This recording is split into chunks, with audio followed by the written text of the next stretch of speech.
Continuamos en este su noticiero comunitario Ecuador en Contacto. Gracias a todas las personas que están pendientes de este informativo, a quienes se suscriben a nuestro canal en YouTube, en donde nos encuentran como Corape Digital TV. Muchísimas gracias. Y también a quienes comparten esta transmisión entre sus contactos. Cada día son más personas que se suman a la comunidad de los medios comunitarios que hacemos Corape. Avanzamos con la información y les contamos que tras el terremoto del pasado 18 de marzo que tuvo como epicentro Balao en la provincia del Guayas, han surgido varias dudas ante cómo actuar ante estos fenómenos sísmicos. Organismos de socorro han reiterado que lo principal es tener un plan de acción y saber cómo manejarnos ante estas situaciones que se presentan y que podrían repetirse. Nuestro compañero Rolando Goyes se trasladó hacia el centro de la capital para hablar con Cristian Rivera, docente y experto en gestión de riesgos, para saber cómo debemos proceder ante un sismo, deslave o inundación. Rolando, ¿qué nos puedes contar? Te escuchamos. Corape informa. Y el país entera, compañeros, ¿cómo están? Buenos días. Nos trasladamos hasta acá al sector del Dorado para hablar con Cristian Rivera, quien es experto en gestión de riesgos y también docente, para dialogar de lo que ha sido este tema que ha preocupado y sobre el cual también las autoridades han dado los pronunciamientos, la ayuda que se va a dar. También, Cristian, bienvenido a Corape. Mi estimado Rolando, muchas gracias. También el saludo de inicio de semana a esa gran audiencia de Corape. Debemos entender, como en otras ocasiones que hemos conversado acá, que vivimos en un país multiamenazas. Pocos minutos dialogábamos con ustedes antes de la transmisión y decíamos, ¿qué sucede? ¿Qué está pasando? Y bueno, lo que hemos dicho en anteriores programas, vivimos en un país multiamenaza, tomando en cuenta que ahora mismo tenemos activa la amenaza volcánica con el Cotopaxi, el Reventador y el Sangay. Inclusive por situaciones propias de estos sectores se cerraron dos parques nacionales, el del Sangay y de los Ilinizas. Tenemos activa la amenaza sísmica, la amenaza hidrometeorológica que en algunas ciudades del país se han producido los desbordes de ríos, movimientos en masa. Ahora mismo leí el reporte de, estamos incomunicados con la costa, ¿no es cierto? Entonces, sobre el Río Blanco, el deslave también en la vía Loja Santo Domingo. Y entonces, sumémosle a esto el tema de actividad humana, las balaceras, los siniestros de tránsito. Esto nos hace pensar en que cualquier rato nos va a pasar. A cualquiera de nosotros vamos a vivir estas circunstancias y frente a eso lo mejor es planificar, prever y ser prospectivo. ¿Qué significa ser prospectivo? El ser humano que vive en estas condiciones de vulnerabilidad, al ser prospectivo, lo que piensa es en los peores escenarios. Y en esos peores escenarios uno piensa individualmente, ¿qué voy a hacer si estoy en una emergencia o en medio de esta situación adversa? ¿Y qué voy a hacer si estoy con mi familia? ¿Qué voy a hacer si estoy en mi lugar de trabajo o en mi lugar de estudios? Es decir, hay que planificar. Sí, precisamente lo que hablábamos, mucha de la gente al momento del temblor, lo primero que hace es asustarse y no sabe cómo acudir. ¿Qué debemos de tomar en cuenta? ¿Qué factores debemos analizar a nuestro alrededor también? Aprendamos por favor a vivir con el riesgo y preparémonos para el próximo terremoto. No hay que asustarse, hay que prepararse. Decir, ojalá Diosito no ha de querer que pase, eso es incorrecto. Vivimos en un país altamente sísmico y cualquier rato va a haber un terremoto. Primero, cuando haya un terremoto, sismo, temblor o movimiento telúrico, que son sinónimos, mantenga la calma, ¿verdad? Mantenga la calma y si usted va a salir, no grite, no corra y no empuje. Pero por sobre todo, ayudemos a las personas con discapacidad y a los adultos mayores. He visto con mucha inquietud el fin de semana en el terremoto, cómo la gente sale corriendo. Y cuando salen corriendo, la gente se empuja, se golpea, hay personas caídas que pueden resultar lesionadas. Cuando uno está consciente de lo que significa un terremoto, se capacita, conversa con su familia al respecto, va generando experiencia y va manteniendo los nervios, podríamos decir, a punto cuando sean estas situaciones adversas. Recordemos que el pánico individual se convierte en pánico colectivo y algo interesante para analizar. Algunas personas les llegó la alerta de terremoto a sus teléfonos. Miren, ese es un sistema de alerta temprana. No predice, sino que ya se dio el terremoto y hay segundos para que llegue la onda donde nosotros estamos. Y en esos segundos, nosotros ya podemos ponernos a buen recaudo, alejarnos de ventanales, de cables de alta tensión, decir atentos, familia, vamos a aplicar el plan familiar, nuestra zona de encuentro es en este lugar. Es decir, hay cosas que nosotros ya debemos aprender. Hemos tenido el terremoto del 2016, tuvimos el terremoto de Catequilla acá en Quito, hemos pasado algunos movimientos sísmicos y decir, no sabemos qué hacer. Sería desconocer capacitaciones y el tiempo que hemos invertido todos como familia.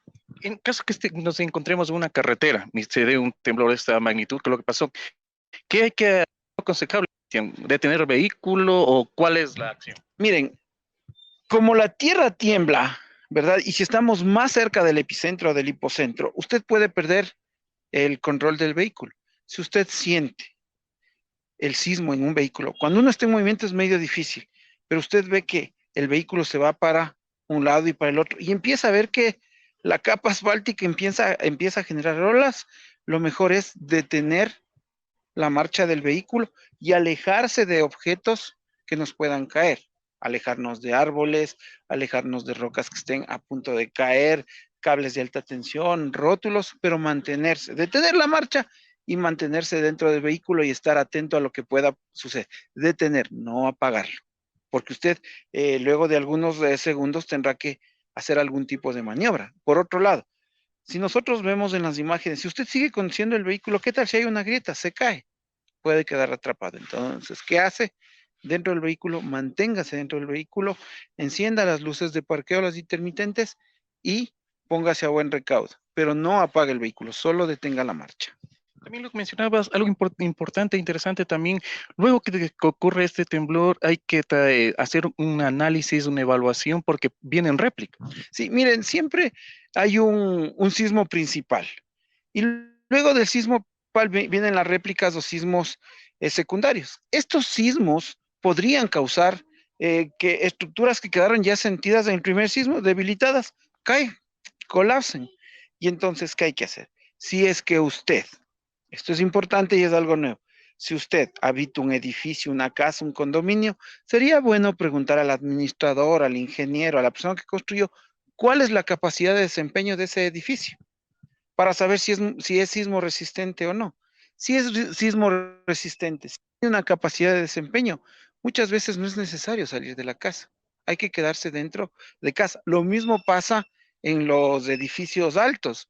A veces no es necesario salir, sino quedarse dentro de la casa o de donde estudiamos o de donde trabajamos. Aquí, ¿qué hay que hacer? Alejarse de ventanales. Esta vibración de los sismos puede hacer que los ventanales se rompan y nos caigan. Otra cosa, aléjese de objetos que estén colgados, empotrados, como por ejemplo los plasmas, los trofeos, botellas, maceteros, estos nos pueden caer. Si usted se va a refugiar cerca de muebles fuertes, robustos, como mesas, sillas o camas, nunca debajo, nunca.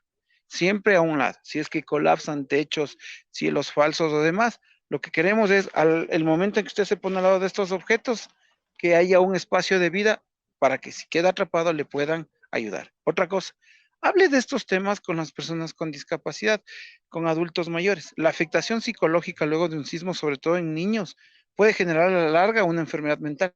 Lo mismo en personas con discapacidad.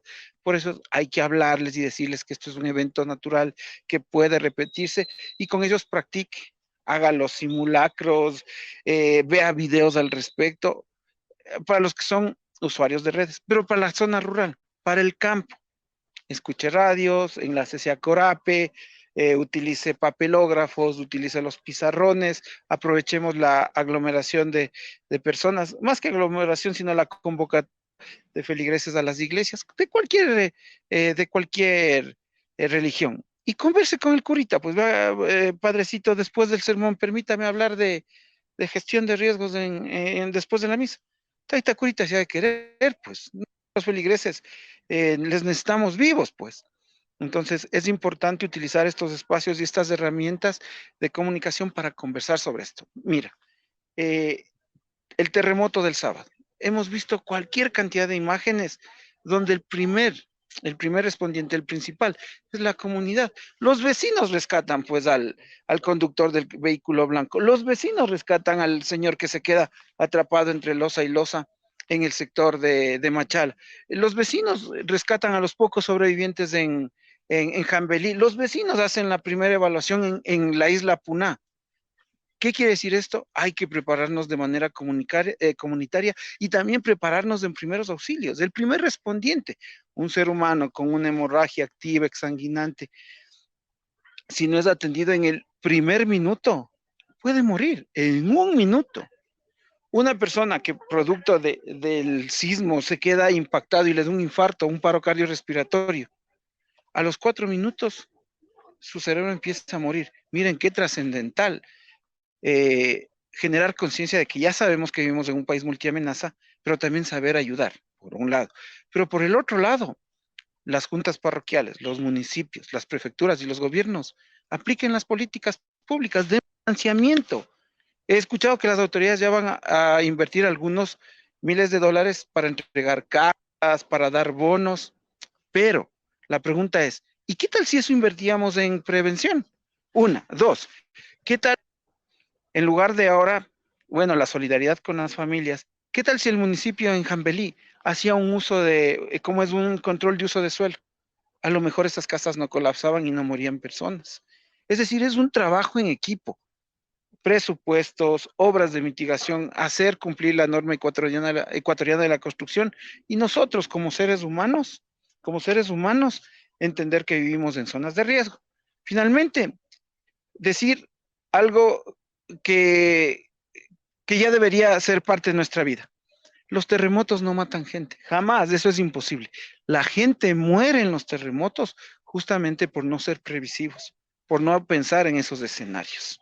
Okay. Queremos agradecer a Cristian Rivera, quien es docente también y experto en gestión de riesgo, con quien hemos hablado de lo que pasó el día sábado, el terremoto en la zona costera del país, también cómo podemos actuar y sobre todo cultura de prevención que ha mencionado. Es el informe que nosotros les llevamos. Agradecemos a Sharina Santamaría que nos ayuda en la parte técnica. Rolando Goyes los acompañó. Corape informa.